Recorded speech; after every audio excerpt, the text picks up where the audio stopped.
Assalamualaikum warahmatullahi wabarakatuh. Waalaikumsalam warahmatullahi wabarakatuh. Yang terhormat Wakil Kepala SDN Pondok Rama 01 Pagi, Ibu Diripnga, dan yang kami hormati rekan-rekan guru di SDN Pondok Rama 01 Pagi. Kami panjatkan puji dan syukur kehadirat Tuhan Yang Maha Esa karena pada hari ini kita dilimpahkan nikmat sehatnya, bisa bersama-sama berkumpul untuk melaksanakan diseminasi budaya positif yang akan kami sampaikan. Materi budaya positif ini terbagi menjadi 6 bagian dan akan kami bagi menjadi 2 bagian.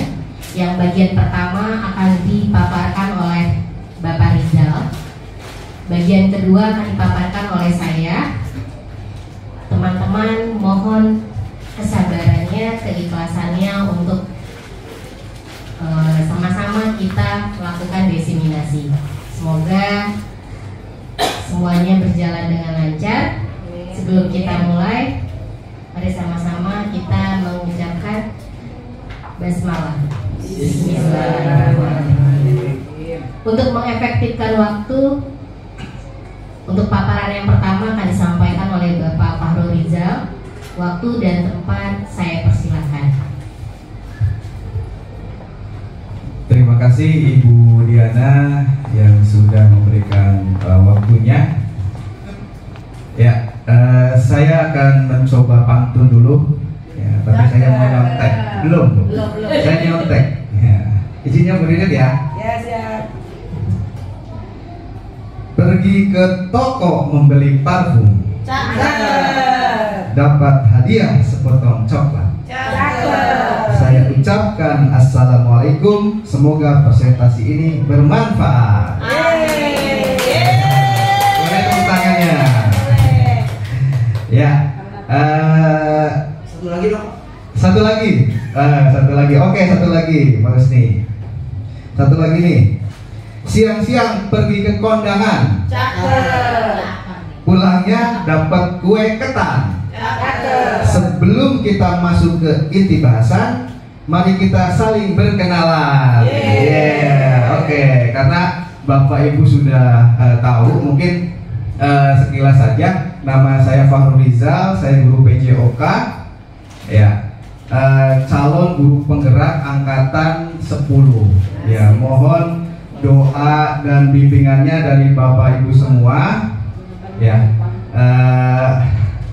di sini tujuan kami, saya sama Bu Diana adalah diseminasi. Ya, jadi mohon maaf, mohon izin, saya dan Bu Diana tidak membuli Bapak dan Ibu. Saya dan Bu Diana ingin berbagi pengalaman ketika kita dapat materi dari program guru penggerak. Nah, dan ingin menyampaikan kepada Bapak Ibu semua.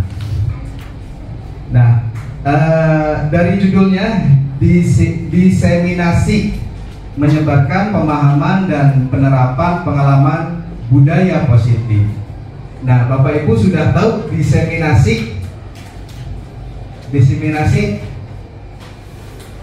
apakah sudah tahu semuanya arti kata diseminasi? Belum. Betul sekali. Betul sekali, menyebarkan informasi. Jadi nanti kita di sini menyebar informasi atau membiaskan, kata Bu Diri, membiaskan kepada teman-teman semua. Mudah-mudahan nanti informasinya dapat bermanfaat, kemudian bisa diimplementasikan kepada di kehidupan sehari-hari, gitu ya. Ya, budaya positif. Nah, saya mau tanya dulu, apa itu budaya positif? Nah, budaya positif. Mungkin Bu Aisyah, budaya positif? Budaya sesuatu itu menjadi budaya apabila dia dilakukan berulang-ulang, yang sudah berkarakter dan sudah menjadi bagian dari keseharian kita yang sehari-hari gitu. Iya, terima kasih Bu Aisyah, luar biasa. Ada lagi mungkin? Boleh tepuk tangan dulu, boleh tepuk tangan. Bu Nurita, silakan Bu Nurita. Izin menjawab, Pak Riza. Iya. Kalau menurut saya budaya itu dari kata budaya itu bagaimana cara kita agar dari budaya itu menjadi sebuah kebiasaan. Jadi kebiasaan itu akan melekat dalam diri kita sendiri. Jadi budaya itu seorang anak misalnya kita ajarkan atau bersikap berperilaku yang baik. Jadi nggak harus kita mengarahkan ke dia. Misalnya budaya antri gitu. Misalnya antri nih. Iya. Nah, bagaimana caranya agar menjadi budaya? Nah, nanti kalau misal endingnya anak-anak sudah melekat dalam diri seorang sudah melekat di dalam diri masing-masing seorang peserta didik, jadi kita sudah bisa melihat gitu tanpa kita suruh, tanpa kita arahkan lagi, dia sudah menjadi kebiasaan buat diri dia sendiri. Jadi sudah menjadi karakter dia sendiri. Oke, terima kasih Bu Nurita. Boleh tepuk tangannya Bapak Ibu. Luar biasa Bu Aisyah sama Bu Nurita sudah menyampaikan pendapatnya. Sungguh luar biasa, betul sekali budaya positif itu. Ya, kita masuk ke slide pertama. Ya, apa itu budaya positif? Nah, budaya positif merupakan perwujudan dari nilai-nilai atau keyakinan universal yang diterapkan di sekolah. Budaya positif dapat mendorong murid untuk mampu berpikir, bertindak, dan mencipta sebagai proses memerdekakan dirinya sehingga murid mandiri dan tanggung jawab. Jadi seperti itu sudah betul ya Bu Aisyah sama Bu Nurita. Tadi pendapatnya sudah betul sekali. Dari budaya positif itu adalah ya pembiasaan lah gitu ya. Nah, nanti konsep inti dari budaya positif terdiri dari beberapa bagian yang nanti saya sama Bu Diana akan menjelaskannya satu persatu ya. Mungkin tadi tambahannya Bu Diana, yang pertama ada ditambah perubahan paradigma belajar ya. Yang kedua disiplin positif. Nah, yang ketiga motivasi perilaku manusia. Nah, ini kita bahas juga. Kemudian keempat keyakinan kelas. Nah, kelima kebutuhan dasar manusia. Keenam 5 posisi kontrol guru. Dan kelima kebutuhan dasar manusia. Keenam 5 posisi kontrol guru. Yang terakhir 7 segitiga restitusi. Nah, nanti satu persatu kita akan bahas. Ternyata banyak ya budaya positif, bagaimana kita menerapkan budaya positif. Nah, ini kita akan bahas satu persatu.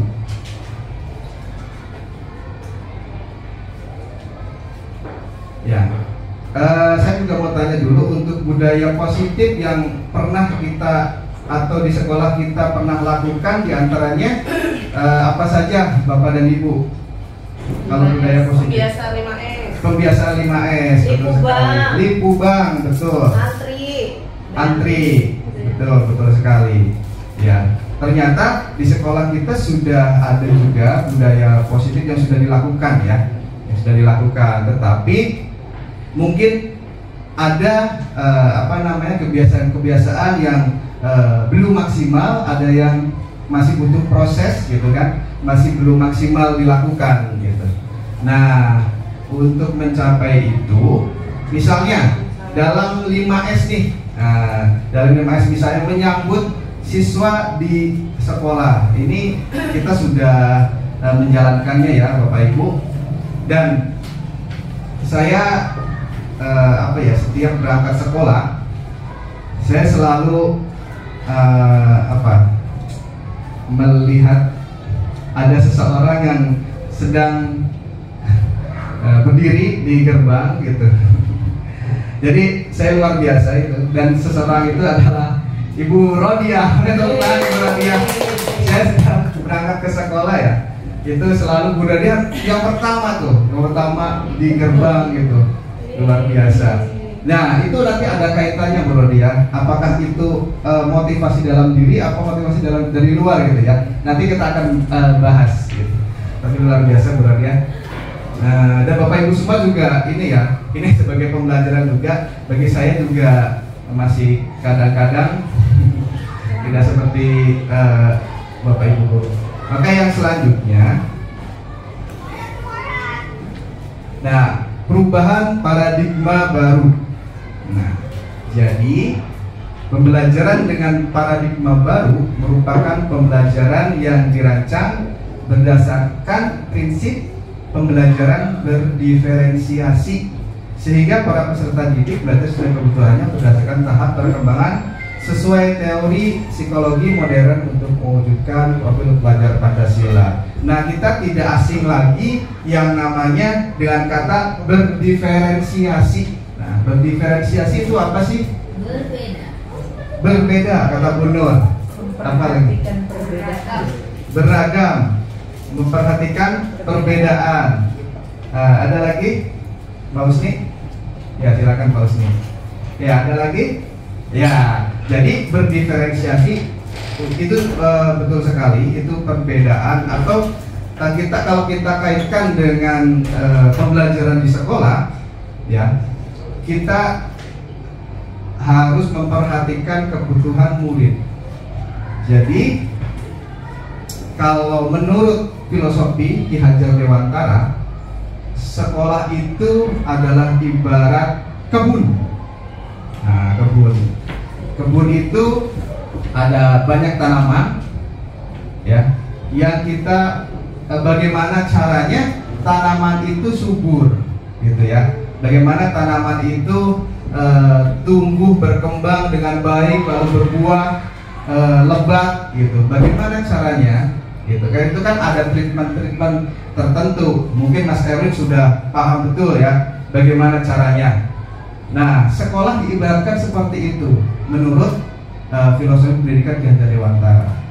Ya, bagaimana cara kita untuk menyuburkan tanaman tersebut? Kira-kira seperti apa? Untuk menyuburkan tanaman, tindakan kita itu seperti apa kira-kira? Rajin disiram. Iya, betul. Memupuk, rajin disiram. Memilih bibit yang bagus. Memilih bibit yang bagus, betul. Ya, itu adalah salah satunya ya. Jadi gimana caranya kita sebagai guru menghadapi berbagai macam murid, gitu kan? Ada treatment tertentu. Ya, kita harus menyuburkannya dengan cara apa, gitu kan? Nah, kemudian menurut Ki Hajar Dewantara, kita sebagai guru itu harus menuntun, ya. Jadi berbeda mendidik, mengajar sama menuntun. Nah, jadi itu kaitannya dengan perilaku manusia ya. Kita melakukan mendidik orang atau kita menuntun orang itu berbeda. Contohnya saja kalau kita menuntun, ketika kita menuntun anak kita sendiri, misalnya menyeberang jalan, bagaimana caranya dia sampai tujuan, kemudian jangan sampai tertabrak sama kendaraan yang lewat, gitu kan? Bagaimana caranya? Kita sama halnya dengan seperti itu, kita menuntun murid tersebut, ya. Jadi kita lanjut. Nah, kita lanjut masuk ke disiplin positif, ya. Disiplin positif ini materi yang kedua, bagian dari budaya positif ya. Disiplin positif dan nilai-nilai kebajikan universal. Jadi disiplin positif itu adalah pembiasaan hal yang baik, mencakup sikap atau perilaku maupun tutur kata oleh seluruh warga di sekolah, terutama bagi murid agar dapat berkembang menjadi pribadi yang kritis, mandiri dan bertanggung jawab. Sebagai pendidik, tujuan kita adalah menciptakan peserta didik yang memiliki disiplin diri sehingga nilai-nilai kebajikan universal dan ini nggak kelihatan, menuju perubahan perilaku yang lebih baik. Jadi disiplin positif itu adalah pembiasaan pribadi yang baik, gitu kan? Nah, kita lakukan hal seperti itu untuk menuntun murid kita bisa melakukan budaya positif, gitu ya. Nah, itu disiplin positif. Kemudian kita lanjut. Nah, ini ada permainan. Bapak Ibu sudah pernah melakukan, tapi saya mohon izin. Nanti yang duduknya berdua. Jadi yang satu mengepalkan tangan, yang satu membujuk, gitu ya, membujuk agar si kepalan tangan itu terbuka. Permainan kepalan tangan. Ya, permainan kepalan tangan. Terus sama saya. Ya, jadi yang satu, mohon izin, yang satu mengepalkan tangan, jadi berpasangan. Rizal boleh ngapain berdua? Boleh. Misalnya contoh. Saya yang tidak mengepal, ibu yang mengepal. Nah, ya, Bu Diri yang mengepal, Bu Diana yang membujuk agar kepala tangannya terbuka. Jadi gimana caranya? Ibu nanti membujuk Bu Diri, membujuk temannya supaya kepalanya dibuka. Boleh merayu, boleh mengintimidasi, semuanya boleh dilakukan. Gimana caranya kepala teman ibu terbuka? Contoh saya, Ya. Dirip, kalau dibuka nanti saya beliin es. Masih enggak. Masih kuat. Masih kuat. Coba lagi Bu Diana. Bu Dirip, kalau kepalanya dibuka, nanti saya pijitin. Kurang. Masih kurang. Nggak mau, Masih kalimatnya. kurang. Bu Dirip, kalau kepalanya dibuka, nanti saya rayu Pak Rizal buat kasih nilai kelas 1, nilainya bagus-bagus. Oke. Oke, sip. Terima kasih. Saat itu Bu Dirip 2 ya? Iya. 2 kepala. Berarti yang membuka 1 apa 2 tadi? Cuma 1. Bu Dirip inginnya 1.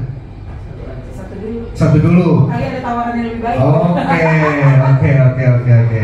Contohnya seperti ini. Contohnya seperti itu ya, Bapak Ibu. Ada yang mau memberikan contoh lagi? Iya, silakan jika ada. Misalnya Bu Aisyah, Bu Nurita maju ke depan. Iya, silakan Bu Nurita Siapa yang sama Bu mau Aisyah. Ya, mohon izin. Ini ada filosofinya. Nanti dijelaskan sama Pak Rizal. Yang lain siapa? Bu Aisyah, Pak Kun.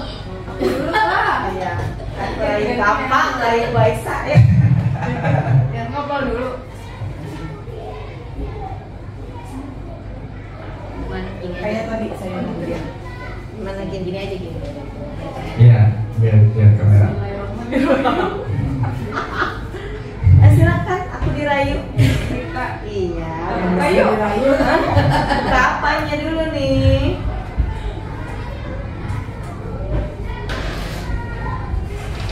Ibu Nurita yang cantik. Kita buka ya tangannya bareng-bareng. Jangan dibuka Jangan dulu. dibuka dulu. 3, 1. Nggak mau ah. Aku nggak mau dibuka. Nggak mau dibuka. Kurang rayu. Ayo kita buka tangan, kepala tangan Bu Nurita untuk kebaikan kita bersama bagaimana Bu? Kita tidak Boleh mengintimidasi. Mengintimidasi boleh. Boleh. Marahin Ayo, boleh. marahin juga Marahin boleh. boleh. Boleh. Bu Nurita. apa? Intimidasi lagi. Bukan? Ayo dong dibuka. Gitu doang rayunya. Sekarang Bu Nurita nih, aku nggak mau. Kalau enggak gini, saya contohin. Kalau saya bukan merayu, tapi mengintimidasi gitu kan. Bu Nurita mau dibuka nggak? Enggak. Kalau kamu dibuka, saya kepesin fotonya. Ayo, gimana? Naik gojek pulangnya. Ayo lagi. Aduh, susah ya. Lagi, sekali lagi. Penculik nih.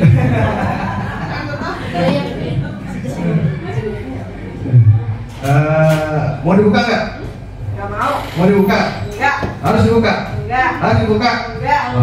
Oke, terima kasih. Berikan tepuk tangan. Nyerah. Masalahnya Pak Rizal antara milik muka muka dan dengan ucapan itu berbeda. Oh, beda. Oke, Ucapan galak tapi mirip merayu. Oh, iya. Saya tidak pandai merayu soalnya. Oke, terima kasih ya Bu Rita, Bu Dini, Bu Aisyah yang sudah memperagakan di depan gitu tentang. Nah, ini ada filosofinya. Sesungguhnya siapa yang memegang kendali atau kontrol untuk membuka atau menutup kepala tangan? Kira-kira siapa tadi? Kita sendiri. Diri sendiri ya? Diri sendiri. Nah, tadi Bu Dini membuka itu kan atas kemauan siapa? Berdiri membuka itu. Maut. Rayuannya maut. Tetapi kan Bu Dini kalau misalnya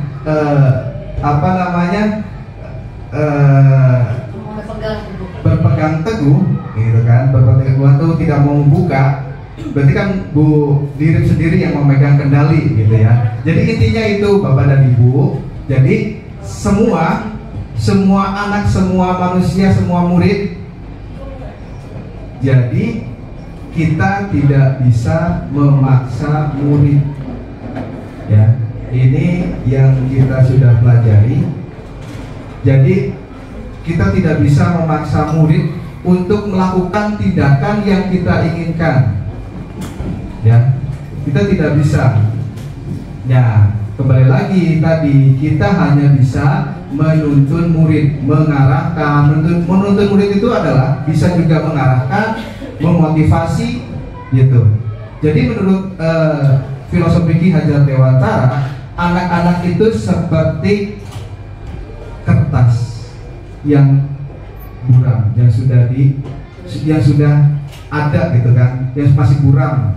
Jadi kalau teori yang dulu, kertas itu kosong, murid itu ibarat kertas kosong yang kita bisa tulis seenaknya seperti apa gitu.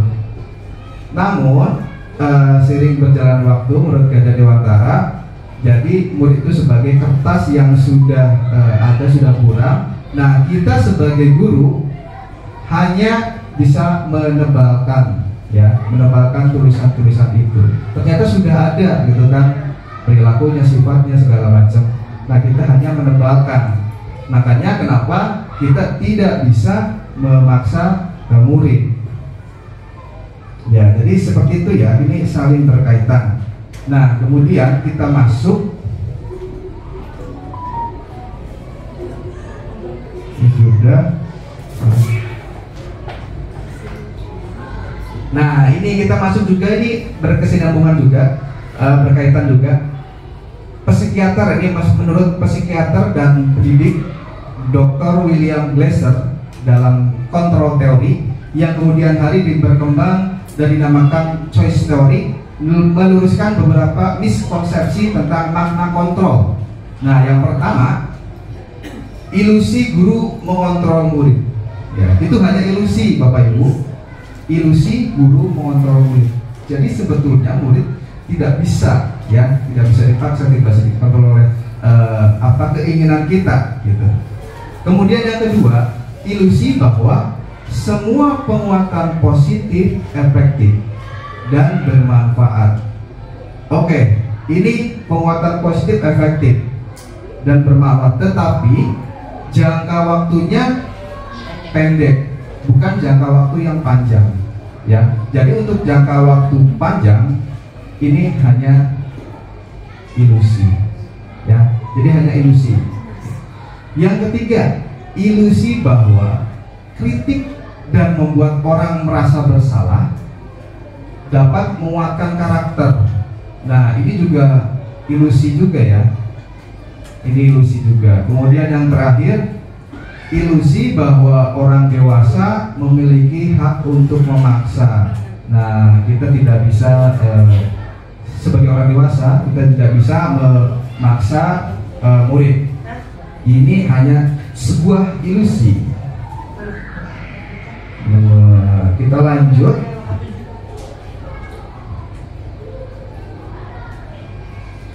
Nah, ini bagaimana seseorang bisa berubah dari paradigma stimulus respon kepada pendekatan teori kontrol. Ini menurut Stephen R. Covey. Nah, menurut teori stimulus respon, realitas kebutuhan kita sama, tapi menurut teori kontrol realitas kebutuhan kita berbeda, ya. Kemudian menurut stimulus respon semua orang melihat hal yang sama. Menurut teori kontrol setiap orang memiliki gambaran yang berbeda-beda, ya. Menurut berdasarkan stimulus respon kita mencoba mengubah orang agar berpandangan sama dengan kita. Tetapi menurut teori kontrol kita berusaha memahami pandangan orang lain, ya, tentang dunia.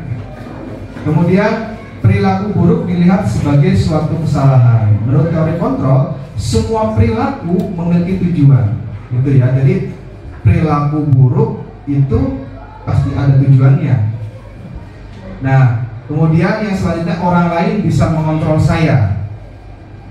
Kemudian menurut teori kontrol hanya Anda yang bisa mengontrol diri Anda. Yang tadi kita sudah ini gamenya ya, seperti itu. Kemudian saya bisa mengontrol orang lain. Dalam teori kontrol Anda tidak bisa mengontrol orang lain. Kemudian selanjutnya pemaksaan ada pada saat bujukan gagal. Pemaksaan ada pada saat bujukan gagal. Tapi menurut teori kontrol kolaborasi dan konsensus menciptakan pilihan-pilihan baru. Dan yang terakhir, model berpikir menang kalah kalau menurut stimulus respon. Tetapi menurut teori kontrol itu model berpikir menang atau kita biasa kita sebut win-win solution. Kita lanjut lagi Bapak Ibu.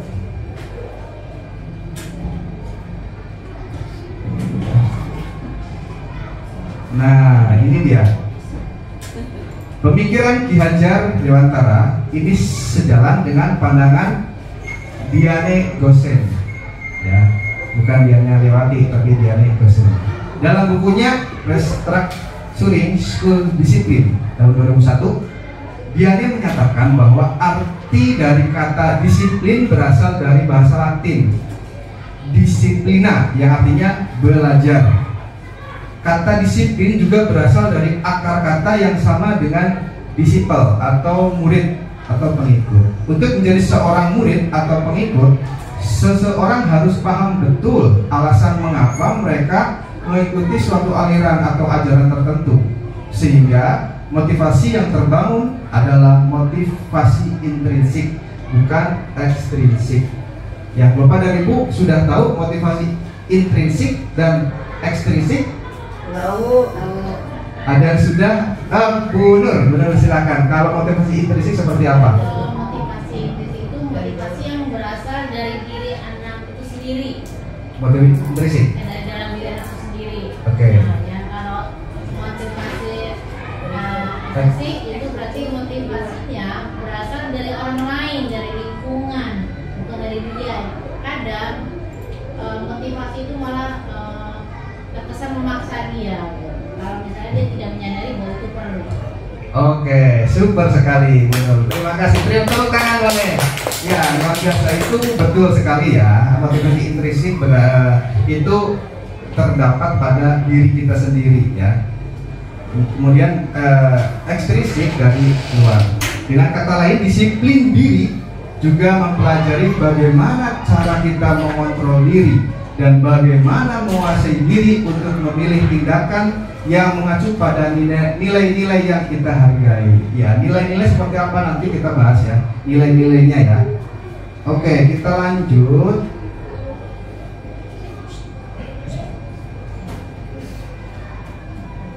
Nah, ini adalah nilai-nilai kebajikan universal. Nah, ini beberapa organisasi dunia. Nah, ini yang kita tidak asing, profil pelajar Pancasila. Nah, ini adalah nilai-nilai kebajikan universal, Bapak Ibu. Beriman, bertakwa, bernusa dan beramulia, kemudian mandiri, bernalar kritis, berkebinekaan global, bergotong royong, kreatif. Nah, ini adalah nilai-nilai kebajikan universal. Terus menurut 9 pilar karakter, ya, cinta Tuhan dan segenap ciptaannya. Kemudian masih banyak lagi menurut IPO, berisiko, sikap murid, toleransi, rasa hormat, integritas, mandiri. Nah, di sini silahkan nanti Bapak Ibu mengharapkan murid memiliki nilai-nilai yang seperti apa gitu. Ini contoh dari beberapa organisasi di dunia gitu kan. Ini nilai-nilai kebajikan semuanya. Nanti Bapak Ibu silahkan ingin mengharapkan murid itu seperti apa sih? Ya, kalau boleh tahu, saya ingin bertanya ke Bapak Ibu, kira-kira murid itu menurut Bapak Ibu ya, menurut Bapak Ibu apa yang perlu dipunyai oleh murid dari nilai-nilai kebajikan yang sudah ada di sini? Ya, boleh silakan dilihat dulu. Apakah terlihat ya dari belakang? Nggak kelihatan ya? Nggak kelihatan ya? Terlihat tapi tidak jelas. Oh, terlihat tapi tidak jelas ya? Iya. Saya kelihatan garis doang. Oke, nggak apa-apa. Jadi nggak jelas. Saya kasih lihat dulu. Nanti kasih itu look.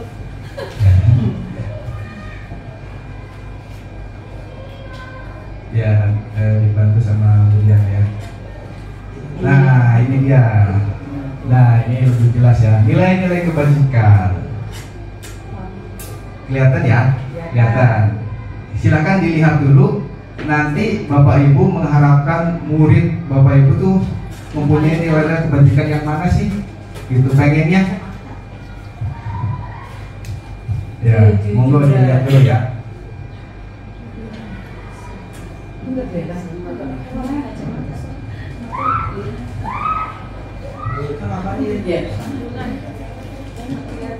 Apalagi garis ada kejujuran, ada. Peduli, rajin, integritas, rasa hormat, keterus-terangan, keberanian, kebahagiaan, tanggung jawab, kebersihan, kesantunan, keadilan. Ya, silakan.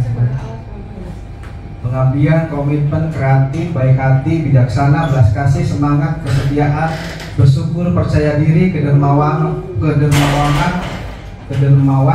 berprinsip, toleransi, belas kasih, kejujuran, bersahaja, percaya, bertujuan, dermawan, keteraturan, lurus hati, tenggang rasa, harga diri, kedamaian, ketegasan, gotong royong, rendah hati, keteguhan hati, pengertian. Kira-kira Bu Aisyah dulu. Bu Aisyah kira-kira pengen murid mempunyai nilai kebajikan yang mana dan apa alasannya gitu ya?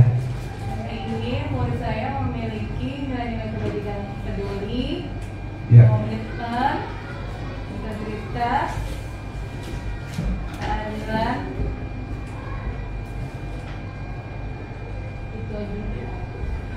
Itu ya. Nah, oke. Ya, jadi kalau misalnya tadi Bu Aisyah pilih peduli gitu. Kenapa pilih peduli? Karena diharapkan ilmu-ilmu yang sudah dimiliki oleh peserta didik Ya. bisa dipraktekkan dalam kehidupannya sehari-hari untuk bermanfaat di kehidupan. Iya, oke. Oke, terima kasih. Kemudian Bu Nurita pengen yang seperti apa? Boleh satu nggak apa-apa? Satu dulu nggak apa-apa, satu. Mungkin keterkaitannya saya mengajar di kelas rendah. Iya. Yang pertama kali saya harapkan adalah mandiri. Mandiri. Iya, karena Kenapa tuh? kenapa saya pilih mandiri? Ya. Karena dengan anak mandiri pastinya dia akan bertanggung jawab. Oke. Terus dia juga bisa mengarahkan ke sikap jujur, Iya. peduli dan integritas. Oke. Jadi awalnya adalah mandiri. Awalnya adalah mandiri, luar biasa ya. Jadi itu Bapak dan Ibu, jadi kita sebagai guru menginginkan murid mempunyai nilai kebajikan itu seperti apa. Nanti Bapak Ibu bisa lihat ya nilai-nilai kebajikan. Nilai itu banyak sekali. Itu hanya sebuah beberapa contoh dari organisasi dunia. Nah, kita lanjut Bapak dan Ibu. Masih semangat? Masih. Saya mau ini dulu, permainan dulu biar nggak ngantuk. Ya, jadi kalau saya sebut satu, Bapak Ibu dadah. Kalau dua, tepuk satu kali. Kalau 3 yes. Ya. Iya. 1 dadah, 2 tepuk 1 kali, 3 yes. Oke, kita mulai. 1. Belum, konsentrasi. Disebut nggak adanya ada gitu. Apa cuma tangan aja? Oh, boleh, satu dulu. Dah, gitu boleh. Ya. Ulangi. 1 dadah, 2 tepuk sekali, 3 yes. Ya, siap. Mulai, konsentrasi ya. Konsentrasi dimulai. 3 Yes. Agak loading dikit ya. Nggak apa-apa. Udah jam siang ya, nggak apa-apa. Oke, nggak apa-apa. Siap, sekali lagi ya. Siap, mulai. Konsentrasi dimulai. 3 Yes. 2 3 1.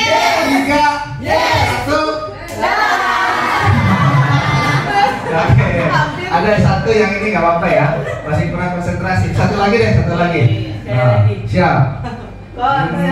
Konsentrasi Dimulai. 2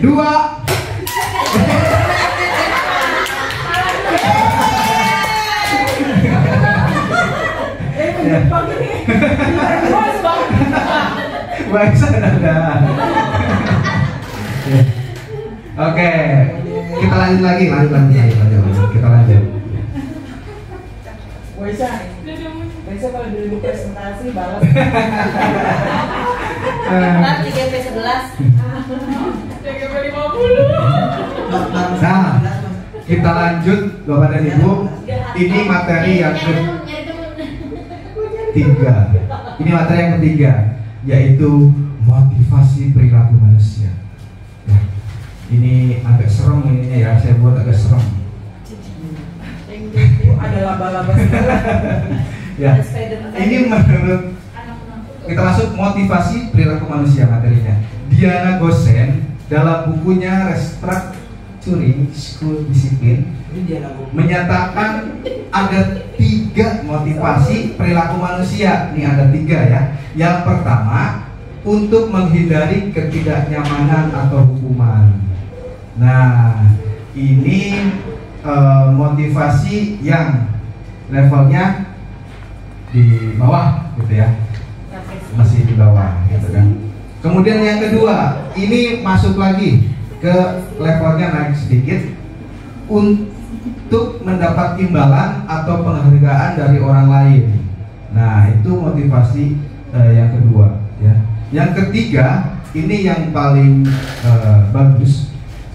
Jadi motivasinya untuk menjadi orang yang mereka inginkan dan menghargai diri sendiri dengan nilai-nilai yang mereka percaya. Nilai-nilainya yang apa? Yang tadi kita sudah bahas, tadi Bu Aisyah sama Bu Nurita mencontohkan ya.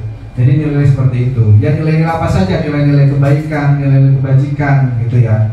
Jadi motivasi yang nomor 3 adalah motivasi yang paling ini paling bagus ya. Nah, kita kembali ke belakang ketika tadi misalnya Bu Rodia, izin ya Bu Rodia, pagi-pagi dia berdiri di gerbang.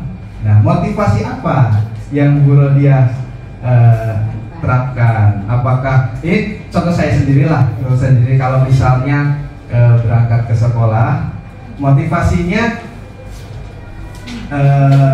masih belum yang nomor 3 gitu, masih belum yang nomor itu saya sendiri ya, masih butuh pembelajaran gitu. Kalau Bu Rodia gimana? Kira-kira kalau Bu Rodia, nggak apa-apa mau istilahnya mau 2 sekaligus, misalnya penggabungan juga bisa, atau cuma 1 nggak apa-apa. Ini cuman ini kan kita masih proses belajar gitu ya, terus saya sendiri gitu. Kira-kira Bu Rodia yang mana? Nomor 3. Luar biasa, tepuk tangan. Keren ya.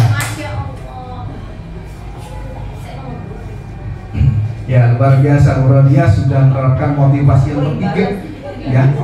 Jadi menghargai diri sendiri dan nilai yang Bu Rodia percaya, gitu kan. Motivasinya luar biasa, dan itu motivasi itu akan tertanam dalam diri, tidak tergoyahkan dari faktor luar, gitu. Nah, makanya kenapa Bu Rodia tidak pagi sendirian, walaupun sendirian ini pertama ini loh, apa namanya? Ya, luar biasa. Terima kasih Bu Rodia ya. Mohon maaf. Yang selanjutnya,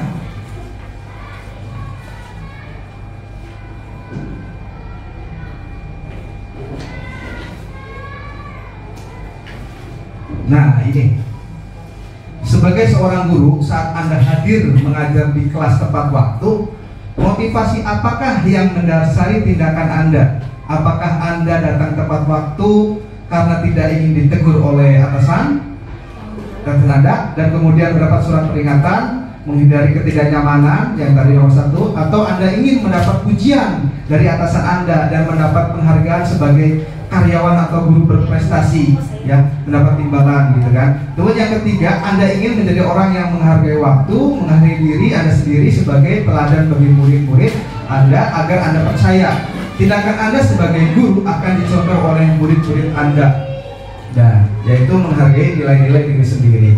Nah, jadi yang mendasari misalnya udah jam bel masuk ke kelas nih, gitu kan.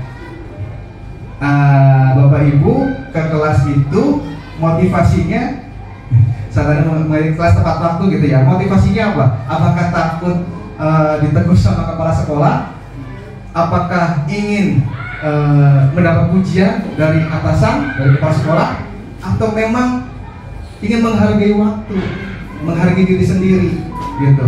Kira-kira motivasinya yang mana, Bapak Ibu? Menghargai waktu. Menghargai waktu diri sendiri sudah luar biasa. Khawatir muridnya bubar, Pak. Iya, betul, betul. Apalagi kelas 1 ya, luar biasa. Karena udah dijemput. Kalau saya berangkat pagi nyampe sekolah pagi ya karena takut anakku belum bangun. Oke, oh gitu ya. Nah, luar biasa. Itu motivasi intrinsik apa ekstrinsik itu? Berarti kalau dari luar X berarti. Kan keburuan aja bangun ya. Iya. Berarti kan penyebabnya anaknya. Betul, anaknya. Oke. Takut macet. Iya. Takut macet. Oke, yang selanjutnya. Nah, ini udah. Takut TKD-nya potong, Pak. Nah, itu dia. Itu juga sih, Pak. Iya, itu saya juga. Itu saya juga gitu. Misalnya ke sekolah nih, ya takut kalau terlambat karena takut dipotong, gitu kan. Itu berarti masih tahap belajar. Saya masih dalam tahap belajar. Dan saya mengikuti guru penggerak ini, istilahnya banyak, kalau bahasanya banyak tertampar gitu ya. Karena ya belum sesuai gitu. Ya, menurut Anda dari ketiga jenis motivasi tadi, motivasi manakah yang saat ini paling banyak mendasari perilaku murid-murid Anda di sekolah? Dari ketiga ini nih, ya, kira-kira kebanyakan yang mana ya? Nomor 1 ya, Iya. Nomor 1. Karena mereka takut gitu ya. Biasanya mereka akan bertahap dulu ya. Iya, betul. Ya, tapi kebanyakan memang nomor 1 ya. Iya. Iya. Kebanyakan memang murid-murid takut terlambat karena takut dihukum, gitu kan. Ya, istilahnya menghindari ketidaknyamanan, gitu. Nah, itu tantangan bagi kita semua, Bapak dan Ibu. Jadi, bagaimana caranya kita mengarahkan murid diarahkan ke motivasi yang nomor 3, intrinsik. Ya, betul sekali. Nanti mungkin materi yang selanjutnya nanti akan dijelaskan bagaimana caranya. Kemudian, nah ini tujuan disiplin positif adalah menanamkan motivasi yang ketiga, ya, pada murid-murid kita, yaitu menjadi orang yang mereka inginkan dan menghargai diri sendiri dengan nilai-nilai yang mereka percaya. Ketika murid-murid kita memiliki motivasi tersebut, mereka telah memiliki motivasi intrinsik yang berdampak jangka panjang, motivasi yang tidak akan terpengaruh pada adanya hukuman atau hadiah. mereka akan tetap berperilaku baik dan berlandaskan nilai-nilai kebajikan karena mereka ingin menjadi orang yang menjunjung tinggi nilai-nilai yang mereka hargai. Nah, ini tujuan dari disiplin positif. Mengapa kita melakukan disiplin positif kepada peserta didik kita? Ini dia salah satunya, ya. Salah satunya agar mengarahkan murid nantinya ke motivasi yang nomor 3, yaitu motivasi intrinsik. Nah, yang selanjutnya, apakah ada perbedaan hukuman dan konsekuensi? Apakah ada perbedaan? Maaf, minum dulu.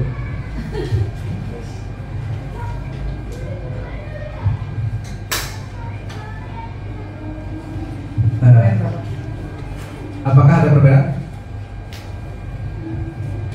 Menurut Bu Didik, apakah beda hukuman dan konsekuensi? Ya, beda. Beda. Menurut Pak Usni, hukuman dan konsekuensi beda apa sama? Beda. Ya. Apakah ada perbedaan? Tentu ada. Itu beda, ya.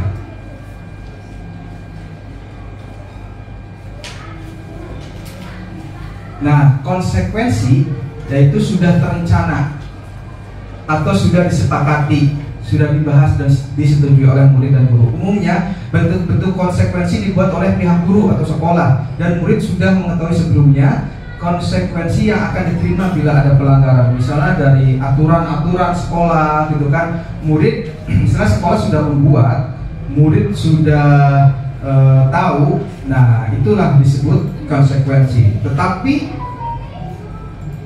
kalau hukuman,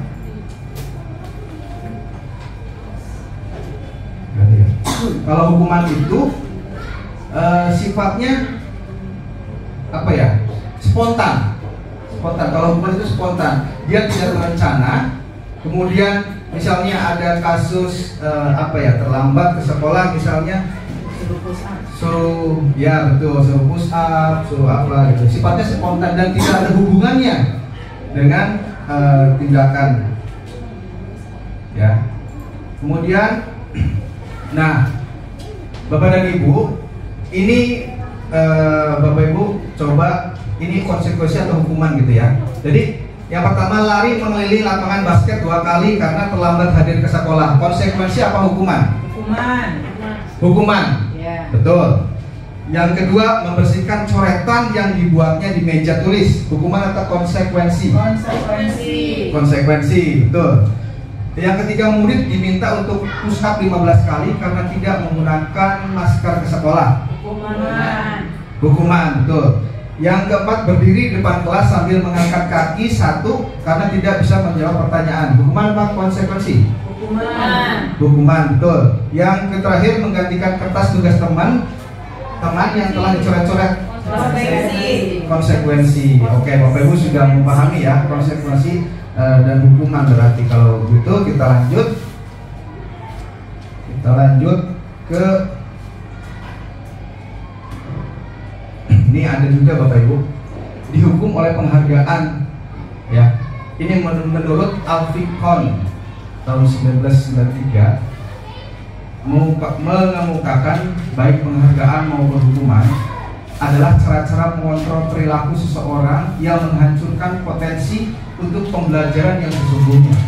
Menurut Kon, secara ideal tindakan belajar itu sendiri adalah penghargaan sesungguhnya. Jadi kalau menurut Alfikon ini, penghargaan adalah sebuah hukuman, gitu ya. Penghargaan adalah sebuah hukuman. Nah, kita lanjut. Nah, ini contohnya dihukum oleh penghargaan. Pengaruh jangka pendek dan panjang. Jadi, penghargaan efektif jika menginginkan seseorang melakukan sesuatu yang kita inginkan dalam jangka waktu pendek. Oke, dalam waktu jangka pendek kita memberikan penghargaan kepada murid, mereka nurut, mereka mau, itu jangka pendeknya bisa. Tetapi untuk jangka panjang tidak bisa, ya. Kemudian jika tidak menggunakan penghargaan lagi dan lagi, maka orang tersebut akan bergantung pada penghargaan yang diberikan serta kelihatan motivasi dari dalam, ya.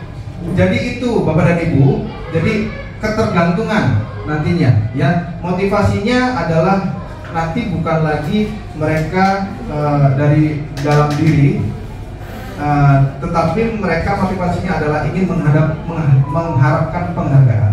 Kemudian jika kita mendapat penghargaan untuk melakukan sesuatu yang baik, maka selain kita senantiasa berharap dalam penghargaan tersebut lagi, kita pun tidak mencari tindakan yang baik itu.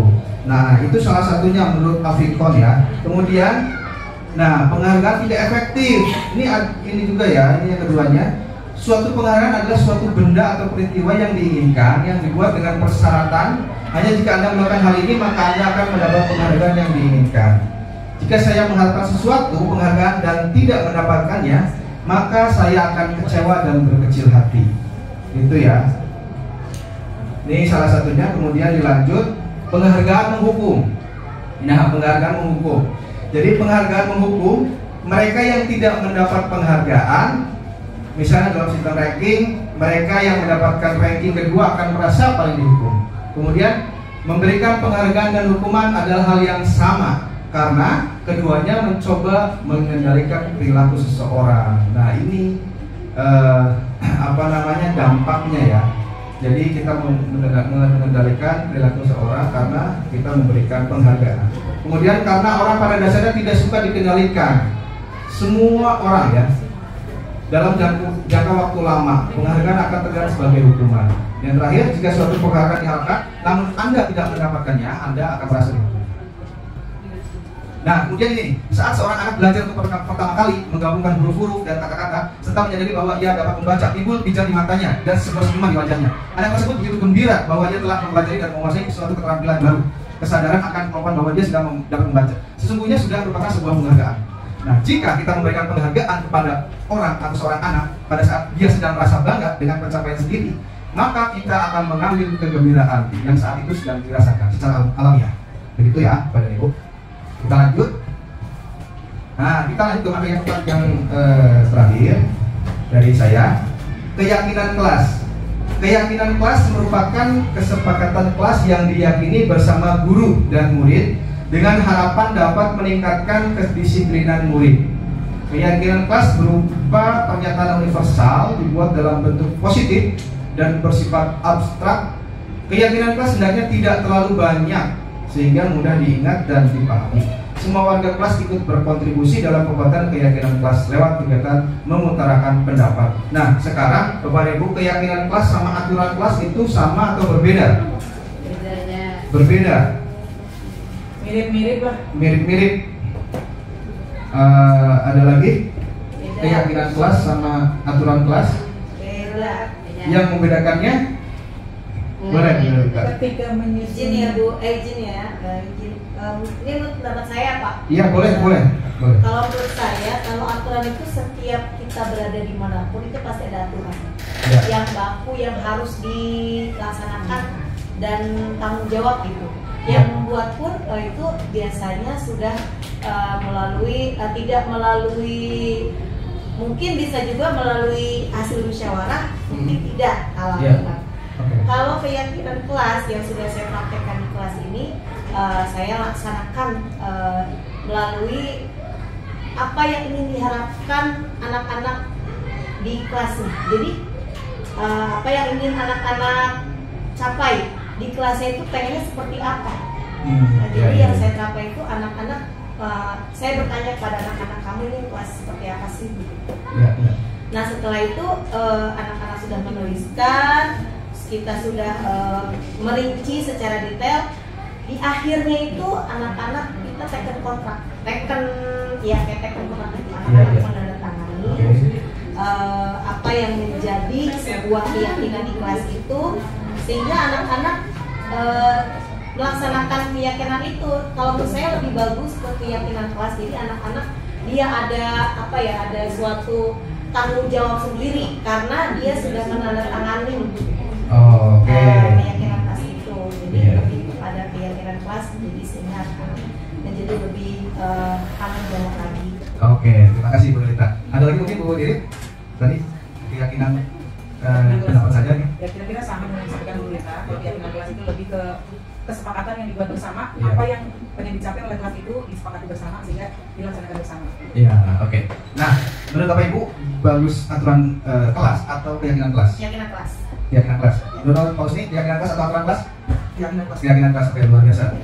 Jadi betul Bapak Ibu, jadi keyakinan kelas itu membantu kita, ya, membantu kita kembali ke judul utamanya yaitu budaya positif. Nah, ini adalah salah satunya. Kita membuat keyakinan kelas di kelas kita masing-masing. Nah, Bapak Ibu di sini sudah membuat keyakinan kelas di kelas masing-masing belum?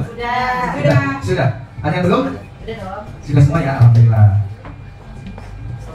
Nah, ini ada panduannya Bapak dan Ibu. Mungkin barangkali ada yang lupa gitu kan, ada yang yang mungkin belum gitu kan. Nah, ini ada panduannya. Bagaimana sih yang efektif kita membuat keyakinan kelas? Kita lanjut. Jadi ada panduannya. Nah, panduan membuat keyakinan kelas. Barangkali Bapak Ibu ada yang belum ya. Yang pertama adalah tanya pendapat murid. Nah, kemudian tanyakan ide, ambil kesimpulan, ubah ide, tanda tangan, dan lihat bersama. Nah, nanti kita bahas satu-satu. Yang pertama tanya kepada murid ya. Ketika kita akan membuat keyakinan kelas, yang pertama adalah tanya pendapat murid. Tanya pendapat murid tentang permasalahan ya, permasalahan yang sedang ia hadapi di kelas ya, di kelas tersebut. Pokoknya ini bisa berupa individu, tanya satu orang bisa, atau berkelompok, bisa dibuat kelompok, kemudian ditanya permasalahannya apa sih di kelas gitu kan. Kemudian bisa survei kelas, itu bisa dilakukan. Yang pertama ini ya, tanyakan pendapat murid tentang masalah yang sedang ia hadapi. Yang pertama itu. Yang keduanya tanyakan ide dari murid untuk mencapai kelas impian ya. Jadi tanya kepada murid, seperti apa sih kelas impianmu gitu. Kemudian seperti apa guru impianmu, kemudian seperti apa teman impianmu. Nah, biar murid semuanya itu menjawab tuh satu persatu gitu kan, riuh mengungkapkan pendapatnya masing-masing. Nah, ini lebih efektif ya dibanding dengan dilarang atau kata-kata dilarang. Misalnya contoh, inginnya seperti apa sih kelasmu? Ingin yang bersih misalnya, contoh gitu, ingin yang bersih. Jadi keinginan impian mereka ingin kelas itu bersih, dibanding dengan dilarang. Dilarang buang sampah, dilarang ini, dilarang itu, atau tidak boleh ini, tidak boleh itu tidak efektif. Yang bagus itu adalah yaitu kata-kata positif ya. Tidak ada kata dilarang, tidak boleh. Jadi ingin kelas bersih, kemudian ingin kelas pada saat belajar nyaman gitu. Jadi itu ya kuncinya. Kemudian ambil kesimpulan. Nah, ini lakukan diskusi untuk mendapat umpan balik dari murid. Pastikan memang semua daftar diperlukan. Jadi kan banyak tuh murid-murid menyampaikan pendapatnya. Nah, kemudian kita pastikan nih pendapat tersebut emang perlu dan dibutuhkan gitu kan. Nah, jika ada yang terlewati nanti dipandu sama Bapak Ibu guru untuk menambah tujuan lain atau menghapus tujuan yang tidak utama. Nanti Bapak Ibu juga berperan untuk memandu dari membuat keyakinan tersebut ya. Kemudian yang selanjutnya adalah ini ubah ide menjadi kesepakatan kelas. Jadi kesepakatan kelas dibuat berupa panduan tingkah laku berupa kata yang positif. Kata yang positif digarisbawahi ya Bapak dan Ibu. Jadi jangan berlari, misalnya jangan berlarian gitu. Nah, kita ubah nih menjadi berjalan dengan hati-hati ya. Kemudian dilarang berkata kasar. Nah, kita ubah tuh ya. Ini kata positif nih. Berbicara dengan sopan. Itu yang betul. Jadi hindari kata jangan dan dilarang ya. Jadi tidak ada kata jangan dan dilarang. Harus katanya harus positif. Itu salah satunya ya. Kemudian tidak boleh sama aja ya. sama aja. Baik, tidak boleh, jangan ini. Ganti dengan kata-kata yang positif. Nah, kemudian kalau misalnya sudah dapat nih, nah, buatlah penekanan pada sifat positif yang ditulis. Contoh, kami guru dan murid saling menyayangi. Jadi kita sepakat nih, gitu kan? Misalnya kami guru dan murid saling menyayangi. Cuman kita tekankan lagi. Nah, saling menyayangi. Jadi penekanan di kata positifnya itu kita dalam keyakinan kelas saling menyayangi. Kemudian yang kedua, kami murid semangat belajar, gitu kan? Nah, ini kita melakukan penekanan lagi di kata positif, yaitu semangat, ya, dari semangat.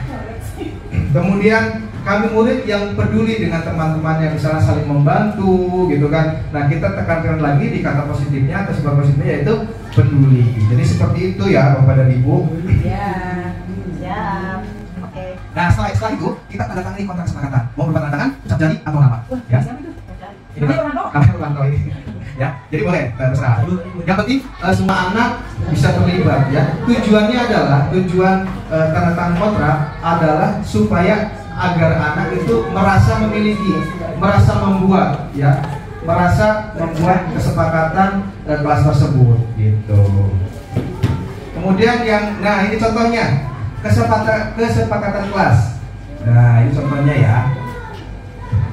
Boleh nama, boleh cap ini gitu kan, boleh.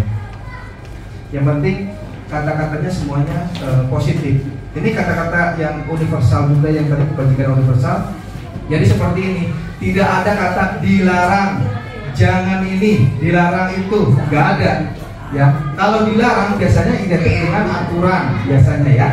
Kalau ini kesempatan kelas atau keyakinan kelas, lebih ke kata-kata semuanya positif.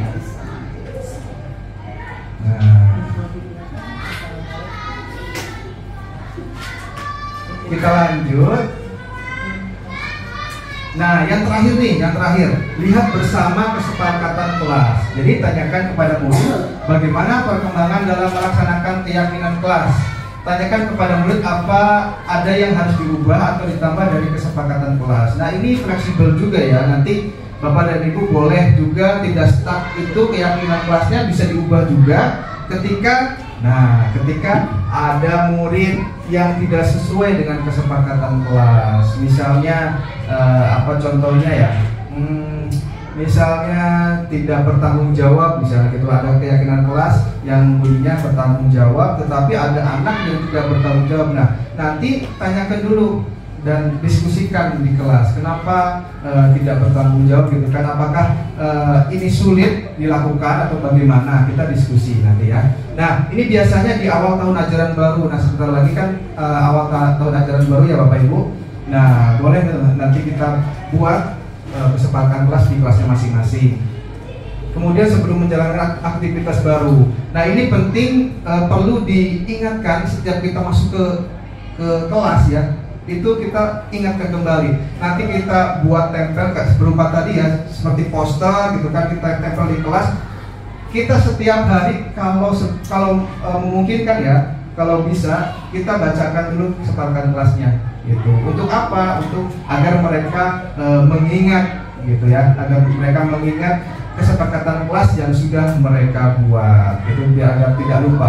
Nah, ini kesepakatan kelas ini ya, atau keyakinan kelas ini nanti kita akan bahas juga di sama Bu Diana ya, itu berkesinambungan juga. Awalnya ini kita buat keyakinan kelas, ini utama juga, ini penting juga keyakinan kelas, kita harus buat di setiap kelas. Nah, seperti itu ya. Dan yang terakhir, ya, yuk belajar membuat keyakinan kelas. Boleh Bapak dan Ibu ada yang bersedia untuk maju ke depan. Contoh ini misalnya ini murid gitu kan, kita membuat keyakinan kelas, simpel aja yang tadi sudah ada panduannya.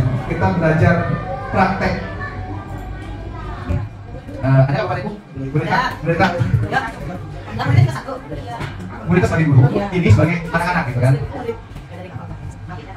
Tidak apa-apa kan, belajar praktek. Dan yang diharapkan juga melakukan ini yang sama gitu ya. Silakan dulu kita. Dari ya, kita simpel aja. Bismillahirrahmanirrahim. Simpel aja yang pertama. Iya. Oh ini. Ya, ini apa kata dulu Pak? Pada anak disekan apa langsung? Budiana belum. Oke, langsung aja.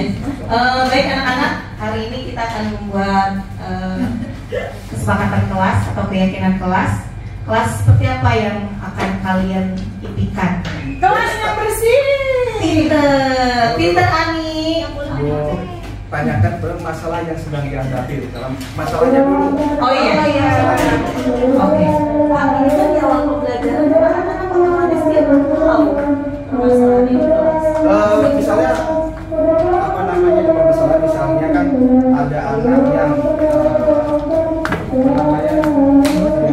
kemudian ada yang jahil gitu kan. Pokoknya permasalahan apa aja. Oke, baik anak-anak, ada 3 ya, berarti pilih 1 ya Pak? Ya, gue tanya permasalahannya. Oke, baik anak-anak, kira-kira nih selama 1 minggu kita belajar, apa yang kalian temuin atau ketidaknyamanan apa yang kalian rasakan? Ayo coba Ani cerita. Bu, itu Rini suka ngata-ngatain bapak saya. Oh, Rini suka ngata-ngatain, nggak boleh ya Rin, sayangku, cintaku. Baik, Ini buang sampah Bu, sembarangan. Siska buang sampahnya di mana Siska? Buang sampah sembarangan Bu, mesti Bu. Oh, buangnya di mana? Kamu lihat di mana? Di kolong Bu. Oh, di kolong meja. Nah, itu benar apa tidak anak-anak? Betul. Ya, perilaku Husni tidak baik ya. Baik, itu permasalahannya. Iya. Suka apa? Suka apa? Suka ke kantin, Bu. Suka apa yang kantin? Ya. Oke. Nah, ini permasalahannya dari apa yang sudah kalian. Oke. Apa Bu, nak? mesti suka teriak-teriak. Oh, suka Nah, teriak-teriak. ini tapi gambaran ya Bapak pasti seperti ini. Nah, nanti ini kelas rendah memang seperti ini Pak Liza. Iya, betul. Nah, dari apa yang Kita tadi lanjut berita. Kita lanjut yang kedua. Nah, Oke. yang kedua. Itu tadi kan udah ya. Udah. Iya. Yang kedua. Nah, kelas seperti apa sih yang kalian impikan? Nah, Oh, yang seperti apa nak? Yang bersih, Bu, yang bersih. Yang bersih, pinter, yang rame, yang apa lagi? Yang seperti ini, Bu. Yang seperti ini, ada AC-nya ya kelasnya. Sama Bu Guru juga pengen seperti itu ya nak. Iya, sama Bu Guru juga biar nggak gerah ya nak. Ada lagi? Bisa main HP Bu di kelas. Oh, nggak. Kalau main HP tidak boleh ya Siska. Seru banget. Nanti main gamenya di rumah sama Bu Guru. oke. Setelah yang ketiga. Kan tadi yang menanyakan ya. Yang ketiga, ambil kesimpulan dari murid. Oke, baik anak-anak hebat, dari apa yang sudah kita sampaikan dan Bu Guru jelaskan bersama-sama, kalian sudah menjelaskan kelas impian yang kamu harapkan, terus juga kelas yang Bu Guru juga inginkan, murid-muridnya seperti apa. Nah, kesimpulannya, nah kalian nanti terakhir akan menandatangani. Setelah menandatangani sesuai keyakinan kesepakatan kelas, apa yang harus kalian lakukan? Melaksanakan, pinter, apalagi Menjadi guru. harus menjalankan dengan penuh tanggung jawab. Next yang selanjutnya, ubah ide menjadi kesepakatan kelas. Misalkan ada si anak-anak dilarang, misalnya berkata kasar gitu kan. Maksudnya ada juga yang seperti itu gitu kan. Nah, nanti kita coba luruskan kata-kata tersebut gitu kan. Misalnya yang tadi sudah saya sampaikan, yang dilarang berkata kasar, Bu, yang dilarang berkata kasar. Nah, berarti kita berarti ini ya berbicara dengan sopan. Kita selalu arahkan seperti itu gitu. Apalagi kelas rendah gitu ya. Iya, betul. Nah, gitu. Kelas rendah. Nah, udah setelah itu nah, tanda tangan yang tadi sudah Bu Rina sampaikan. Oke, kita tanda tangani gitu ya. Dan yang terakhir, nah ini, nah nanti yang bersama ditinjau kembali ketika sudah dibuat gitu. Apakah setuju atau tidak, atau tidak seperti itu ya. Ya, terima kasih untuk materi dari saya. Nanti akan dilanjutkan sama Bu Diana. Bapak dan Ibu mohon maaf, mohon bersabar ya. Ya, izin nanti dicoba dilanjutkan. Sebelum kami tutup, kami minta perwakilan dua guru untuk menyampaikan kesannya dalam kegiatan diseminasi ini. Silakan, siapa yang bersedia? Apa motivasi intrinsik nih sebelum Saya tunjuk. Gantian. Biar yang ngomong biar itu saja. Ada Bu Ayu, ada Bu Nur, ada Bu Yupin, ya dari tadi belum. Bu Ning, Bu Anissa, Bu Aisyah. Motivasi intrinsik, pesan aja pendapat. Pendapat dulu tentang materi yang kita sampaikan seperti apa namanya, cara penyampaian. Terima kasih atas waktunya. Materi hari ini sangat luar biasa, sangat bagus, menambah wawasan saya dalam melaksanakan tugas sebagai guru, lalu menambah wawasan saya untuk menghadapi murid dengan karakter-karakter yang berbeda. Mudah-mudahan saya juga dapat menghadapi murid sehingga jika ada kasus akan sampai kepada segitiga restitusi ini dan menjadi guru yang manajerial. Terima kasih atas penjelasannya. Terima kasih, keren sekali Bu Yufi. Semoga kita bisa menerapkan hal-hal yang terbaik buat murid kita. Selanjutnya,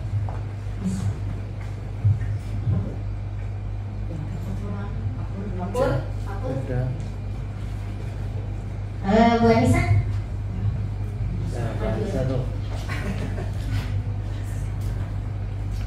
Aji nih. Terima kasih. Assalamualaikum warahmatullahi wabarakatuh. Untuk materi hari ini yang disampaikan oleh Pak Rijal dengan Bu Diana itu sangat, bagi diri saya itu sangat bermanfaat buat sebagai saya seorang guru, bermanfaat banget ilmu yang diajarkan oleh Bu Diana dan Pak Rijal. Mungkin saya nggak banyak-banyak, cuma saya menginginkan, atau dari Bu Diana, Pak Rijal bercerita di depan, ada motivasi di diri saya harus berubah, saya harus tekad, saya harus bisa menciptakan situasi di kelas itu lebih baik, bisa menciptakan belajar atau cara belajar yang menyenangkan bagi murid, dan saya harus berubah, bisa lebih baik. Pokoknya lebih baik lagi dari yang sekarang. Gitu. Terima kasih Pak Rijal dan Bu Diana. Terima kasih Bapak Ibu atas partisipasinya, kesabarannya, dan motivasinya untuk mengikuti kegiatan ini sampai selesai. Mohon maaf telah mengganggu waktu Bapak Ibu yang sangat berharga ini. Kami berdua, saya dan Pak Rijal, mohon maaf apabila ada kata-kata atau tingkah laku dari kami yang salah, yang kurang berkenan. Mohon dibukakan pintu maaf yang sebesar-besarnya. Sekian dari kami tutup dengan bacaan hamdalah. Alhamdulillahirobbilalamin. Wabillahi taufiq wal hidayah. Wassalamualaikum warahmatullahi wabarakatuh. Waalaikumsalam.